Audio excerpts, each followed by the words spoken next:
અરે વાહ, આવી ગયા તમે બંને. હા દાદા, આલો પ્રસાદ.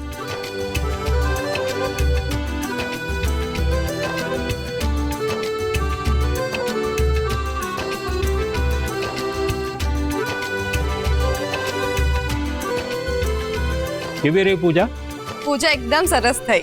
અને દાદા, આપણું ગામડાવાળું ઘર તો બહુ જ મસ્ત છે. તે હોય જ ને, એનો પાયો મારા બાપુજીએ નાખ્યો હતો. મને તો એમ થયું કે 2-4 મહિને આપણે બધાએ અઠવાડિયા માટે ત્યાં જવું જ જોઈએ. સાંભળી દાદુ, આખા પરિવાર સાથે એક અઠવાડિયું રહેવાનો પ્લાન બનાવીને આવી છે તમારી આ વહુ. હા તો જઈશું જ ને. તમારા લોકોનું કામનું પ્રેશર થોડું ઓછું થાય એટલે આપણે બધા મળીને ત્યાં જઈશું અને થોડા દિવસ માટે રોકાઈશું. સારું દાદા, તમે બેસો, હું ચા બનાવીને આવું છું. હા. અરે તું બેસ ને. હું ઠીક છું સિદ્ધાર્થ, હું ચા બનાવીને આવું. અરે પણ તે ચિંતા ના કરશો, મને કંઈ નહીં થાય. અને કંઈ થશે તો તમે તો છો જ ને.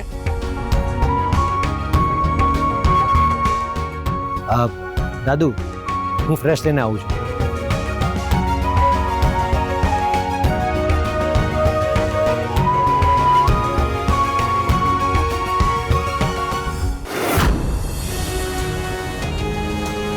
જોયું મોટા ભાભી, સિદ્ધાર્થે સ્વાતિને કેવી રીતે માથે બેસાડી છે. આ વરસાદની ઇફેક્ટ છે. બંને જણા નજીક આવી ગયા.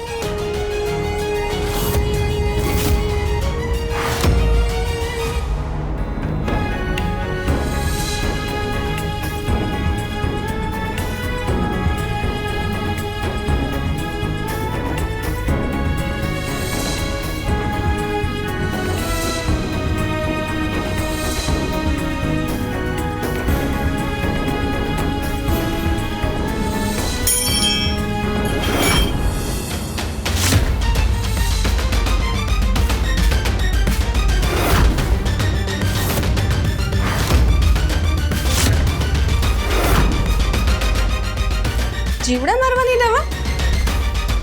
પણ એ કિચનમાં શું કરે છે? દીદી, તો એ કિચનમાં શું કરી રહી છે? અરે, હું તો આ ટિફિન સરખું બંધ કરતી હતી. ઉતાવળમાં તે આ ટિફિન સરખું બંધ નતું કર્યું એટલે. તમે લોકોએ લંચ કર્યું કે નહીં? ના, બસ હવે જમવા જ બેસીએ છીએ. એનો અર્થ કે દીદી આ બધું. જો સિદ્ધાર્થ આ જમ્યા હોત તો એમની પણ તબિયત ખરાબ થઈ જાત. હમણાં ઘરવાળાને કશું નથી કહેવું, નહીં તો દીદીનું આવી બનશે. પણ હકીકત શું છે તો હું જાણીને જ રહીશ. દીદીને ખબર હતી કે જમવાનું હું સિદ્ધાર્થ માટે લઈ ગઈ હતી. હા, એટલે વારંવાર મને ફોન કરીને પૂછતી હતી કે સિદ્ધાર્થ જમ્યા કે નહીં. એનો અર્થ શું? દીદીએ જાણી જોઈને ખાવામાં દવા ભેળવી જેથી અમારા લોકોની તબિયત ખરાબ થાય. જો દીદીએ ખરેખર આવું કર્યું છે અને દવા ભેળવીને અમારી તબિયત ખરાબ કરવા માંગે છે ને, તો હું એને નહીં છોડું. વાહ ભાઈ વાહ સિદ્ધાર્થ, મજા આવી કે નહીં આ ગામડાની હવામાં સ્વાતિ સાથે ફરવાની? અને હા, સ્વાતિને આપણું ગામ બતાવ્યું કે નહીં? ના, અમે ગામમાં બહુ ફર્યા નહોતા.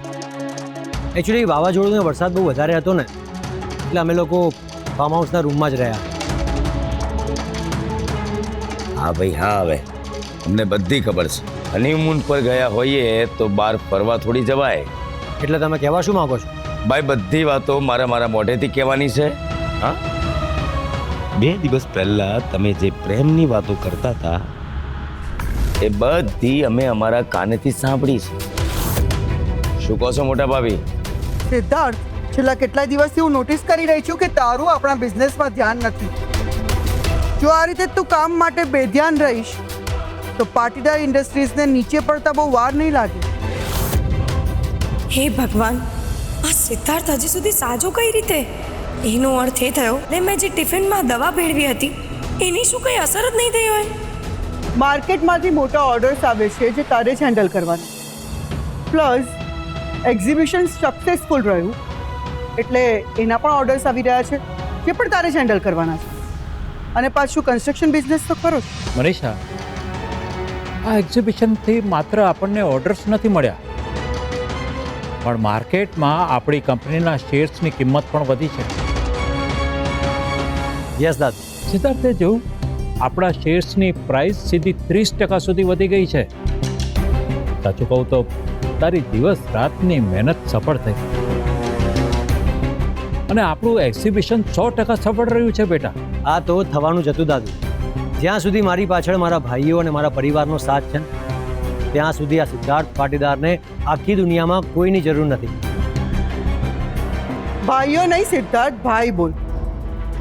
કારણ કે આ ઘરમાં એકમાત્ર કૃણાલ જ છે જે દિવસ રાત તારી સાથે ઊભો રહે છે. તારો બીજો ભાઈ તો હજી સુધી તારા પગના નખ બરાબર થવાની પણ લાયકાત નથી ધરાવતો.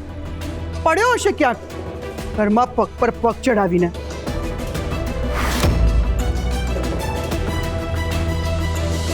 મોટા મામીના મોઢેથી નીકળેલું આ એક વેણ મારે હમણાં જ જઈને રાહુલના કાનમાં નાખવું પડશે, જેથી એને પણ ખબર પડે કે આ ઘરમાં એની શું ઓકાત છે. મોમ, આ સક્સેસ માટે સૌથી વધારે એ વ્યક્તિ જવાબદાર છે જેના કારણે આપણો સળગી ગયેલો એક્ઝિબિશન હોલ લાસ્ટ મોમેન્ટ પર ફરીથી તૈયાર થઈ ગયો. અને એ વ્યક્તિ સ્વાતિ છે.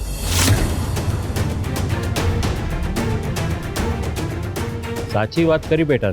આપણા પાટીદાર બિઝનેસનો ભાગ ન હોવા છતાં પણ જે રીતે સ્વાતિ લાસ્ટ મોમેન્ટ પર મારી ઢાલ બનીને મારી પડખે ઊભી રહી ગઈ હતી ને, really that means uh lot to me.